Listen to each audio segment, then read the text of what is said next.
हाँ, नमस्कार बंधु। क्या शुभ नाम हुआ आपका? मेरा नाम भास्करादित्य त्रिपाठी है। ज़रा बताइए इस परिसर चलो यात्रा जो एक सप्ताह ऑलमोस्ट चली है और आज उसका समापन हो रहा है वाणिज्य संकाय में BHU। इसके बारे में कुछ बताइए, क्योंकि कई लोग जानना चाहेंगे कि ये परिसर यात्रा है क्या, परिसर चलो यात्रा।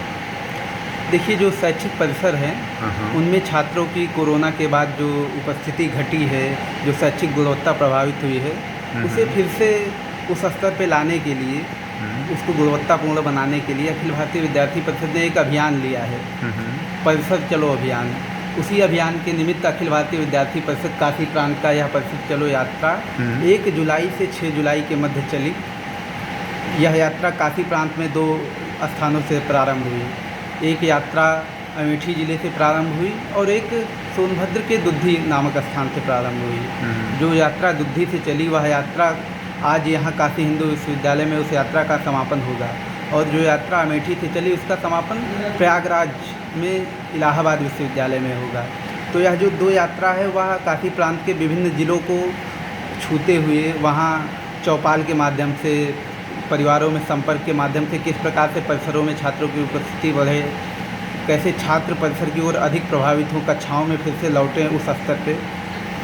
मतलब जो कहीं ना कहीं सिस्टम को लग रहा था कि लोग जिस तरीके से कोरोना से पहले उपस्थिति में थे वैसी उपस्थिति कोरोना के बाद घटी है।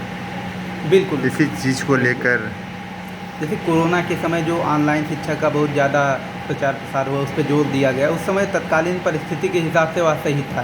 लेकिन अब जब स्थिति सामान्य है तो परिसर में छात्रों का ना होना ये आश्चर्यजनक है, क्योंकि जब परिसर में छात्र नहीं होंगे, कक्षाओं में छात्र नहीं होंगे तो इससे शैक्षिक गुणवत्ता प्रभावित होगी। और क्या क्या एक्सपेक्टेशन है, क्योंकि ये पहल तो अच्छी है, ठीक है, बच्चे आएंगे, और क्या क्या चीज़ें एडअप होनी चाहिए शैक्षिक व्यवस्था में, क्योंकि कोरोना काल के बाद शैक्षिक व्यवस्था को भी उन्होंने तो अपने ढर्रे के हिसाब से कई जगह ऑनलाइन ऑफलाइन दोनों मोड रखा है, तो उसमें भी क्या आप लोग कुछ कर रहे हो?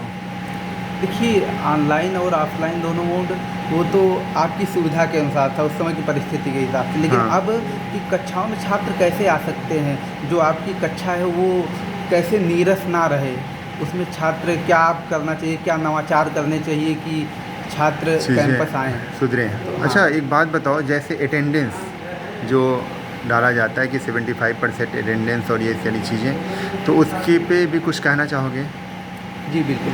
देखिए, ये एक छात्र होने के नाते सबसे पहले आपका कर्तव्य है कि पढ़ाई करना, और आपकी कक्षाओं में आपकी उपस्थिति तो अधिकतम सुनिश्चित होनी ही चाहिए, क्योंकि यदि आप छात्र हैं और आप कक्षा में नहीं जा रहे हैं तो आप अपने मूल काम से भटक रहे हैं। तो इस पे तो जोर होना ही चाहिए कि कक्षाओं में उपस्थिति अधिकतम हो।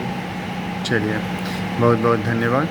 और सभी लोग देखें काशी हिंदू विश्वविद्यालय और ये समापन समारोह मना रहा है। चलिए, धन्यवाद।